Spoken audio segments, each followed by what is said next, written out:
Tonight on Hip on the Spot News, we take a cruise on open waters with new naval assets of different size. We transmit multiple vocal commands as we struggle to use the radios. We wait patiently as the morning mist appears in the Mariana Islands, and we talk about tactical view and dynamic campaigns with DCS Liberation. This and more on How I Play.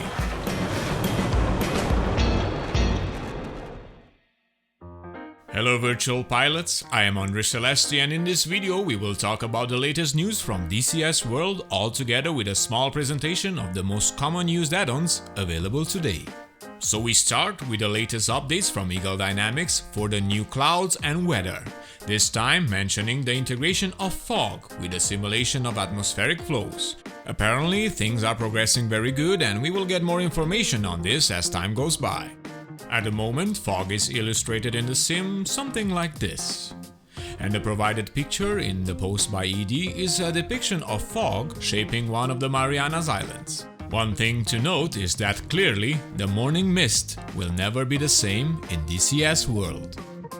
Also, we have a very important note on the latest situation with the cloud jittering in VR. ED has it on top priority to be fixed, and they are working on this issue to be solved very soon. So with the latest open beta patch, ED introduced more ground units and updated models to take advantage of Edge 2.7 with better lighting and reflections. Basically more shiny toys to play with. And we start with the naval units comprised by the La Combattante 2, which is a fast attack craft armed with 4 Harpoon missiles, a 76mm main gun and a 40mm Bofors gun designed by the German Navy as Type 148 Tiger class. It has been used by Greece, Iran, Libya and the Malaysian Navy. Second seaworthy ship added is the SEAWISE GIANT. Oh my, the name suits it 100%, because let's face it, this huge ship was one of the largest self-propelled ships ever made. This ULCC supertanker was built in 1979 by Sumitomo Heavy Industries in Japan. Measuring at 1,504 feet long and with a loaded displacement of over 646,000 long tons when fully loaded, the SEAWISE Giant was capable of holding 4.1 million barrels of oil. At present, the ship doesn't exist anymore. It was sold for scrap back in 2010, but it will live forever in DCS World. And yes, we could stay and talk for hours about it, but we need to move on with the show. Next up are the ground units. We got the Leopard 285 and the 2A6M, the PT-76 and the diesel power station, the Turkish T-155 Fırtına, and the Chieftain Mark III main battle tank.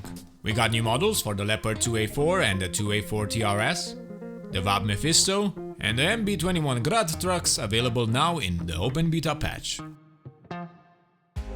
Also, the Firefighter URAL truck is updated, and I think the CRAS as well. Maybe it was done in a previous patch and we missed it, but just to be sure.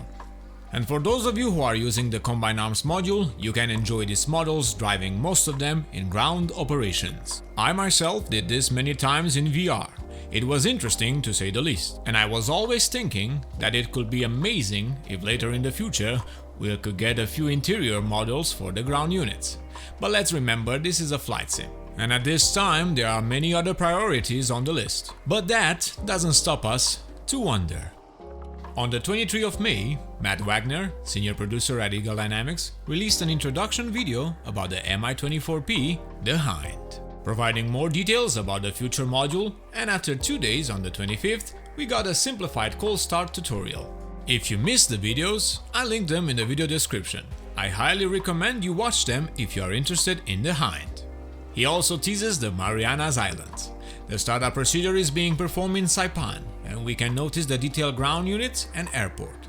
Good stuff, definitely good stuff. And lastly, from the world of helicopters and DCS, there are a few mods, some released and some still in development, that provide us with more helicopters to enjoy in the sim prior to making our move and buying one of the advanced models. One of them is the AH-6J Little Bird by Nibelots, a free helicopter made as a test demo for the Authors EFM. Featuring main flight instruments function, working weapon system and cold start with clickable switches, you can control it from both seats and it has a working RWR. You can use the M134 minigun, the GAU-19 and rockets, and it comes with a basic damage model and multi-crew, meaning you can switch controls but cockpits are not synced. It's interesting.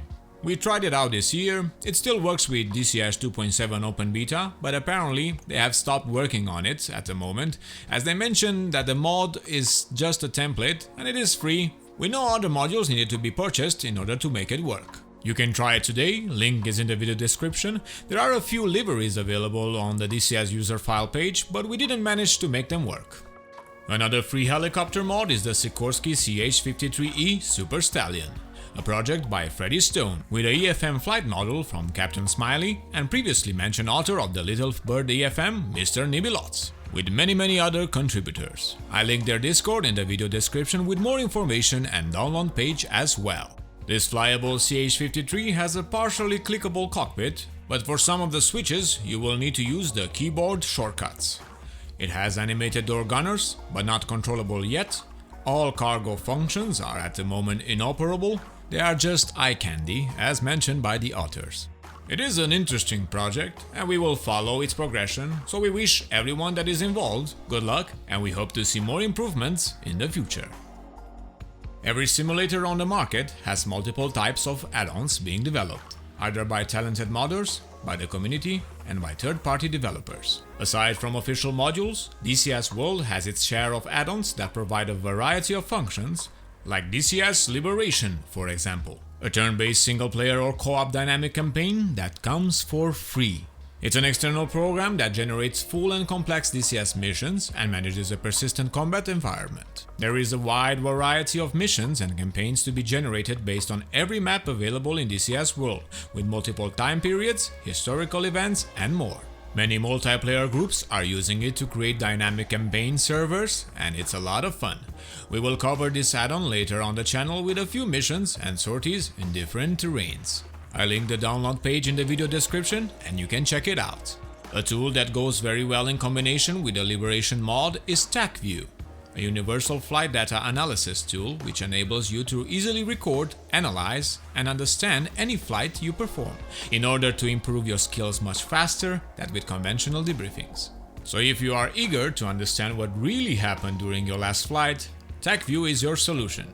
It works with DCS World, Falcon 4, IL-2, X-Plane, Prepare, Microsoft Flight Simulator, and many other platforms. It comes with a 21 days evaluation period, in which you can test all the features available with TACVIEW, and after this trial period, some advanced features will be disabled.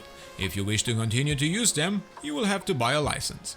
There are 4 types of license available, you can check them up, link is in the video description. Now from tactical awareness and a dynamic campaign engine to something else like voice-activated control. Yes, you may be put off by voice activation, thinking it's just a gimmick, but since DCS World provides the most realistic VR experience in flight out there, it makes sense to look into some kind of voice activation functions, especially if you fly in single-player environment for training purposes or just plain old fun. We are using, for at least 1 year, Voice Attack, a voice-activated program that gives you control for your PC games and apps. Voice Attack works by setting up profile commands that are triggered by your voice and work with different platforms.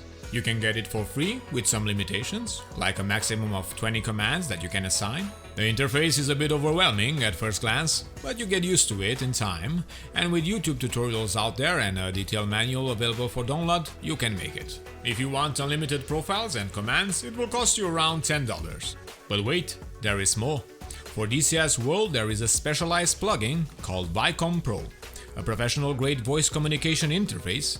The plugin uses Voice Attack as a client host for advanced speech recognition, enabling a true-to-life interactive radio communications with all AI units in the mission. You will basically rely on your microphone, HOTAS buttons, and radios just like in real life.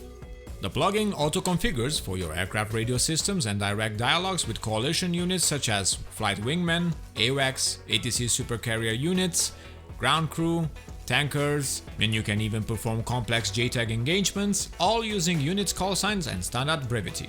You can download the free plugin files, link is in the video description, and it has as well a pro version available that offers more features. feel free to check it out on their webpage, also linked in the video description. We will present each of these add-ons in specialized episodes here at How I Play, so be on the lookout if you're interested. Lastly, we present to you the High Digit SAMs, or HDS, a simple IC-compliant asset pack for DCS World. It adds more air defense systems to the game, both modern and historical. The pack is intended for use in a PvE environment and offers a variety of assets which perform somewhat differently from their DCS analogs. The pack is made to enhance realism and gameplay variety in the base sim. Oh, and if you didn't know, it's free. Download link is in the video description. Next up on the channel, we will continue our startup tutorial series for each available module in DCS World. More content is getting ready as we speak here in the studio. If you find the video informative, please give us a like as it helps the YouTube algorithm, and subscribe to be in touch with the latest information on your favorite simulators and games. I am Andres Celesti, reminding you to fly safe, and I'll see you next time.